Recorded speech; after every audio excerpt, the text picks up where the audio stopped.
రైతులు ఇవాళ ఇట్లా చనిపోతున్నా ఈ ప్రభుత్వానికి చీమ గుట్టినట్టు కూడా లేదు.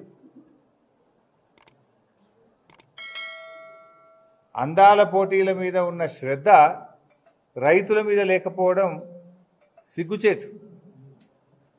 ముఖ్యమంత్రి గారు అందాల పోటీల మీద రివ్యూలు పెడుతుండే. ఎంత గొప్పగా అందాల పోటీలు పెట్టాలన్నారు. అందాల పోటీలు కడుపు నింపుతాయా? దేనికోసం?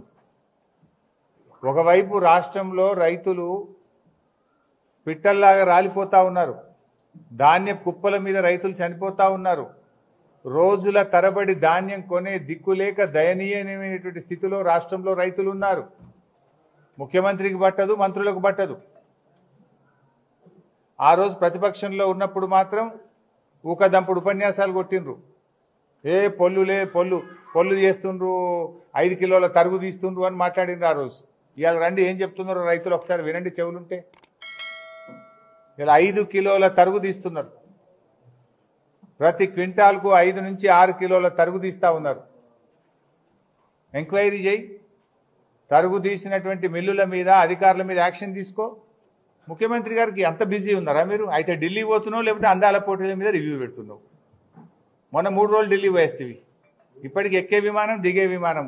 అదే తప్ప రైతుల గురించి ఎన్నడూ ఆలోచించను నువ్వు? అందాల పోటీల మీద ఉన్న శ్రద్ధ అన్నదాతల అవస్థల మీద ఈ ప్రభుత్వానికి లేకుండా పోయింది.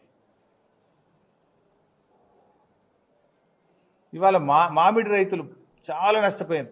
నేను ఉదయం నుంచి నాకు రాష్ట్ర వ్యాప్తంగా చూస్తున్నా, జిల్లా వ్యాప్తంగా చూస్తున్నా, మా నియోజకవర్గంలో కూడా చూస్తున్నా. అసలు ఒక్క కాయ లేకుండా పడిపోయింది. ఏం గాలి దుమార, మొత్తం ఇండ్ల మీద రేకులు లేచిపోయినాయి. చాలా చోట్ల చెట్లు పడిపోయినాయి. మామిడికాయ ఒక్కటి లేకుండా పడిపోయింది. ఇలా చాలా పరేషాన్ ఉన్నారు మామిడి రైతులు. ఏది హార్టికల్చర్ శాఖ ఏంది? కనీసం ఆ మామిడి రైతులు కొమ్మలు ఇరిగిపోయినాయి, కాయలు పోయినాయి. అరే ధైర్యంగా ఉండండి, మీకు ఏదైనా ఎకరానికి 30,000 ఇస్తాము, ఏదైనా సాయం చేస్తాము, ఇన్సూరెన్స్ ఇస్తాము. ఏది ఏడవే? మీరు చెప్తుంది కదా పంటల బీమా చేస్తాము, ఇది చేస్తాము, అది చేస్తామని ఎలక్షన్ల ముంగట ఓట్లు వేయించుకున్నందుకు చాలా చెప్తుంది. మరి కొమ్మలు ఇరిగిపోయి కాయలు పోయి ఇవాళ ఏడుస్తున్నటువంటి రైతులకు మీ ధైర్యం ఏది? మీ సాయం ఏది?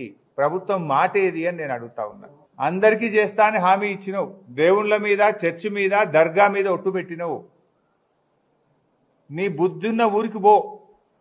మేము చెప్పేది తప్పైతే, నమ్మకపోతే నీ ఇష్టమున్న ఊరికి పో. ఏ ఊళ్ళో రుణమాఫీ అయిందేమో అడుగు రైతుల్ని. అయింది తక్కువ, కాంది ఎక్కువ.